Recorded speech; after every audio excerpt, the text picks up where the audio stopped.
ये कहानी एक ऐसे आदमी की है जिसका जन्म 1972 में भारत के तमिलनाडु में एक बिल्कुल ही साधारण से परिवार में हुआ और घर में पैसों की इतनी कमी थी कि जब आगे की पढ़ाई करने के लिए यूएसए जाना चाहा तो प्लेन की सिर्फ एक टिकट के पैसे भी बड़ी मुश्किल से मिले। यूएसए जाकर 2004 में गूगल को ज्वाइन किया और आज यही आदमी दुनिया की सबसे बड़ी कंपनियों में से एक गूगल का सीईओ है, जिनको आज हम सब सुंदर पिचाई के नाम से जानते हैं।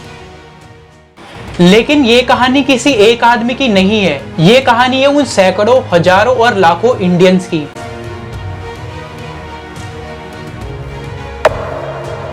ये कहानी है उन लोगों की जिनकी कंडीशन इंडिया में तो उतनी अच्छी नहीं थी, लेकिन दूसरी कंट्रीज में जाने के बाद वो लोग काफी सक्सेसफुल हैं। तो आखिर इंडियंस, जिसमें कि ज्यादातर स्टूडेंट्स हैं, इंडिया को छोड़कर बाहर क्यों जाते हैं और दूसरी कंट्रीज में जाने के बाद ये इंडियंस सक्सेसफुल क्यों हो जाते हैं? So the Reserve Bank of India has said that Indian students studying abroad are more than ever before. Indian citizenship छोड़ने वालों की संख्या तेजी से बढ़ रही है, Which means that India now has the second highest number of students learning abroad. We are only behind China. We are only behind China. Indian students education के लिए बाहर क्यों जाते हैं? इसका सबसे बड़ा रीजन है खुद इंडिया का एजुकेशन सिस्टम। इंडियन एजुकेशन की अभी क्या हालत है, इस पर आप काफी कुछ जानते भी होंगे और आपने इस पर कई सारे वीडियोस भी देखे होंगे। लेकिन इस टॉपिक में आगे बढ़ने से पहले हम थोड़ा इंडियन एजुकेशन की हिस्ट्री जान लेते हैं।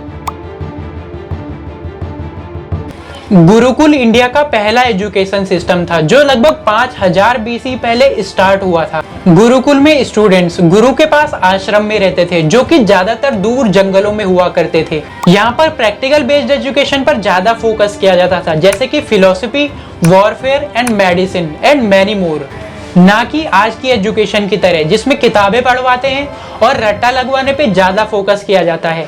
दोस्तों, एक टाइम हुआ करता था जब एंशिएंट इंडिया में नालंदा और तक्षशिला जैसी यूनिवर्सिटीज हुआ करती थी और इनमें एजुकेशन का क्या लेवल हुआ करता था, इस बात का अंदाजा आप इस बात से लगा सकते हो कि नालंदा में 10,000 स्टूडेंट्स को 2,700 टीचर्स पढ़ाया करते थे और यहाँ पर पढ़ने के लिए सिर्फ इंडिया से ही नहीं, Korea, Japan, China, Tibet, Iran जैसे कई और देशों से लोग पढ़ने के लिए आते थे।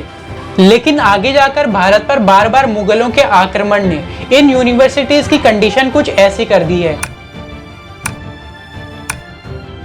और उसके बाद आया अंग्रेजों का एजुकेशन सिस्टम, जिसमें हम लोगों को कैसे अच्छा नौकर बनना है ये सिखाया जाता था। और हैरानी की बात तो ये है, आजादी के कई सालों बाद भी आज भी हम बहुत हद तक ये एजुकेशन सिस्टम फॉलो करते हैं। एक्सटर्नल अफेयर्स की एक रिपोर्ट के अनुसार हर साल लगभग 25 लाख इंडियंस किसी न किसी रीजन से दूसरी कंट्रीज में जाते हैं। मैं ये नंबर्स आपको एक बार फिर से बता देता हूँ, हर साल लगभग 25 लाख इंडियंस, और साल 2022 में इनमें से लगभग 7,50,000 तो सिर्फ स्टूडेंट्स थे जो कि बाहर गए।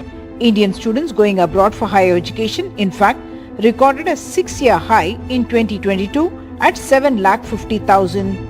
और यूएसए, कनाडा और ऑस्ट्रेलिया, इन तीनों कंट्रीज में जाने वालों की संख्या सबसे ज्यादा थी। तो इतने सारे इंडियंस को दूसरी कंट्रीज में जाने के लिए क्या मोटिवेट करता है?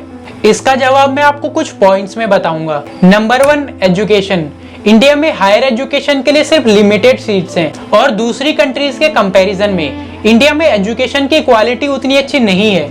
Number 2, career. एक रिपोर्ट की माने तो 59% इंडियंस ऐसे हैं जो कि अपने करियर के लिए दूसरी कंट्रीज में गए। इंडिया में 2021 में हर 5 में से 1 ग्रेजुएट बेरोजगार था। कुछ एक्सपर्ट्स का मानना है कि वहां पर काम करने का टाइम, कल्चर और वहां पर काम करने का माहौल इंडिया से काफी अच्छा है। इसके अलावा अच्छा लाइफ स्टाइल, अच्छी सैलरी, लो पॉल्यूशन, अच्छा हेल्थ केयर सिस्टम, इसके अलावा और भी कई रीजंस हैं जिसकी वजह से इंडियंस दूसरी कंट्रीज में जाते हैं। तो अब आखिरी सवाल, इंडियंस दूसरी कंट्रीज में जाने के बाद सक्सेसफुल क्यों हो जाते हैं? सत्य नडेला, शांतनु नारायण, सुंदर पिचाई और ऐसे हजारों एग्जाम्पल्स हैं इंडियंस के जिन्होंने इंडिया से बाहर जाकर दूसरी कंट्रीज में बहुत कुछ अचीव किया है। लेकिन ये जरूरी नहीं है कि हर इंडियन जो बाहर जाए वो सक्सेसफुल हो। ऐसे कई एग्जाम्पल्स भी हैं जो कि बाहर गए लेकिन वो कुछ अचीव नहीं कर पाए। लेकिन ज्यादातर इंडियंस ऐसे हैं जो कि बड़ी कंपनीज में बड़ी पोस्ट पर हैं और हर फील्ड में काफी कुछ अच्छा कर रहे हैं। इसका रीजन है उनका हार्डवर्क और उनका डिसिप्लिन और उनको वहां पर मिलने वाली अपॉर्चुनिटीज।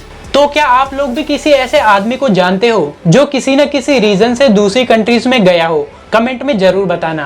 तो आज के वीडियो में इतना ही, जल्दी मिलते हैं नेक्स्ट वीडियो में।